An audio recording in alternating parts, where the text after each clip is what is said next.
الحضور الكرام، السلام عليكم ورحمة الله وبركاته. خطابتي بعنوان عراق المجد.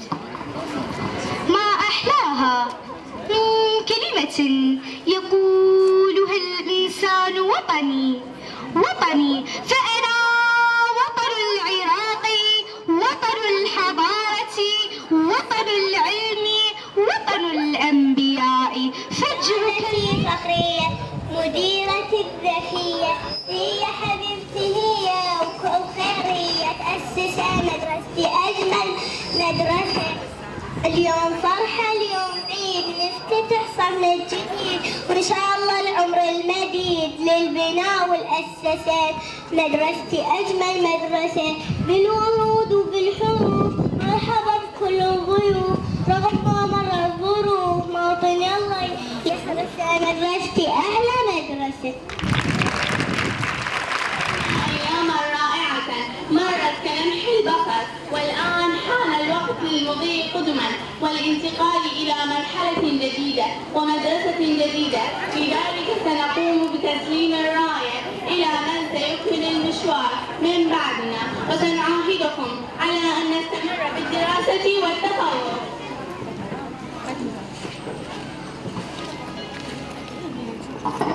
زميلاتنا العزيزات، نتسلم منكم الراية بكل سرور، ونتمنى لكم الموفقية في حياتكم المستقبلية، ونعاهدكم على أن نصون الأمانة ونستمر بالعلم والدراسة وبنفس الجهد الذي سرتم به قبلنا. هذا نود أن نتقدم بالشكر الجزيل لكل من بذل جهدا وسعى معنا في إنجاز عملنا لبناء الصف الدراسي للمدرسة. رائعة وجميلة، ألف ليلة ليلة حب وغرام، هي حلوة هي سنة مسهرية، أصلها عربية داق السلام.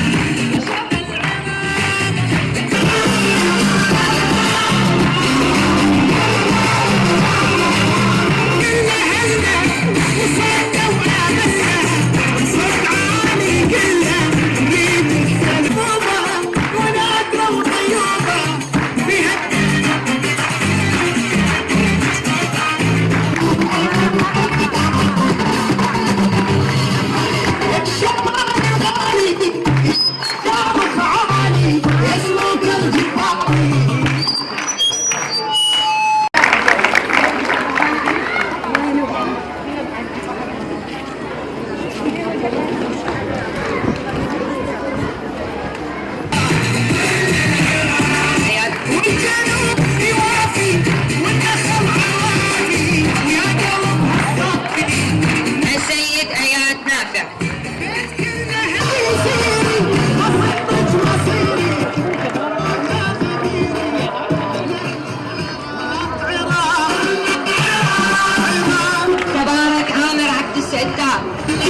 تلبية لنداء معالي وزير التربية الدكتور محمد إقبال الصيدلي المحترم، اليوم مدرسة سيدة نساء تلبي دعوة معالي الوزير ضمن حملة مدرستنا بيتنا، حيث قامت من خلال الشراكة المجتمعية ببناء صف دراسي ومجموعة من الصحيات. وكما حضرنا هذا اليوم المهرجان الذي أقامته المدرسة بهذه المناسبة، والذي تجسدت فيه أناشيد بحب الوطن وانتصار قواتنا الأمنية على داعش الإرهابي، وكذلك تخللت هذه الاحتفالية تسليم الراية بين الصف السادس والصف الخامس. حلمنا نحقق بناء صف جديد ومرافق صحية للتلميذات، وبجهود الأستاذ يوسف الوزيس رئيس مجلس الآباء بدينا خطواتنا الأولى يعني ببناء، والحمد لله خلال مسيرة 5 أشهر كملنا هذا البناء اللي قدام عينكم بعد يعني طول عناء وصبر وتعب وسهر وقلق، الحمد لله والشكر. وهذا فالشيء بسيط نقدمه لبناتنا وأولادنا. طبعا في بداية الحديث أحب أنوه أنه إحنا الحمد لله والشكر أنجزنا العمل، ومثل ما شفتوا أنتم قبل التصوير السابق يعني كان العمل في مرحلة يعني متقدمة، واليوم الحمد لله والشكر كملنا العمل.